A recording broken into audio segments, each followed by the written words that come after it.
What's up, fight fans? Thank you as always for coming through. Much appreciated.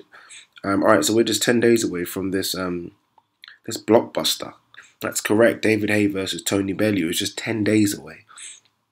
I thought I'd give it a bit of free promotion. Not that it needs it.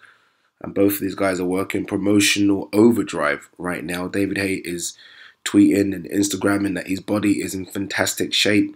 He's showing us a bit of weights. Him and his new team. I say new team, but Ruben Tavares is back. Then Tony Bellew looks like he's training hard as well in his garage. Looks like he's doing a bit of weights, a bit of strength conditioning. Tony Bellew is living proof that muscles don't win you fights. And he's also living proof that being in shape doesn't mean you must have a six-pack. Because he clearly has neither of those two things. But yet, I wouldn't fight him down a dark alley. In fact, I wouldn't fight him down any alley. Looks as tough as nails, does Tony Bellew. But he's living proof that those things mean absolutely nothing.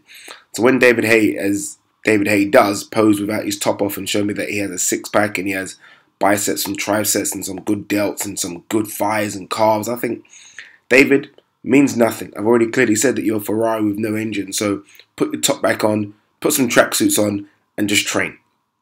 Just train. We're 10 days away, so I think it's fair to say sparring has probably been wrapped up. So we might just have a fight here. I think there are tickets are still available. And I think tickets are still available because people are still not sure that David Haye is going to turn up. If people were 100% sure, I think this fight will be a sellout because this is a casual magnet. You've got David Haye, I'm a celebrity, get me out of here. Go on David Haye's Twitter page. There can't be many boxers that have more of a following than David Haye. And I guarantee you 90% of those are not boxing fans. He really does. He really does know how to get the casuals excited. You think Anthony Joshua gets the casuals excited. I think David Haye takes it to another level. And Tony Bellew is a politician masquerading as a boxer. He is the most controversial person on Twitter you could ever imagine. So it's a fantastic fight. The casuals are definitely going to love it. I don't know what it means. I did do a video that, maybe last week saying if David Haye does look spectacular, then you never know. You know what's crazy about this? Especially when you think about David Haye. David Haye is literally training like a madman to fight Tony Bellew. And I don't underestimate any boxer. I think anyone can go in there and do a job on anyone, especially if the person that's favourite takes them lightly. But this is Tony Bellew. When this fight was first announced, all of, a year ago, a year and a half ago, I said that David Haye would smash him in a round. The fact that David Haye is sweating on Tony Bellew says a lot about where David Haye is right now. It really does, because Tony Bellew, done not much at light heavyweight, beat Makabu, who I know a lot about because I cover African boxing, to win that title, then beat David Haye's friend up, and that's it.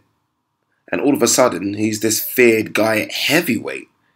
So the fact that David Haye is even, shitting himself on this one is surprises me. It really does surprise me, especially when he talks about, if I beat Tony Bellew and I make it look impressive, then potentially I can face the giants. And I'm thinking, why does beating Tony Bellew do that for you? I'm confused here right now. So it's an interesting fight. There is some intrigue there, obviously. They are selling the fight quite well.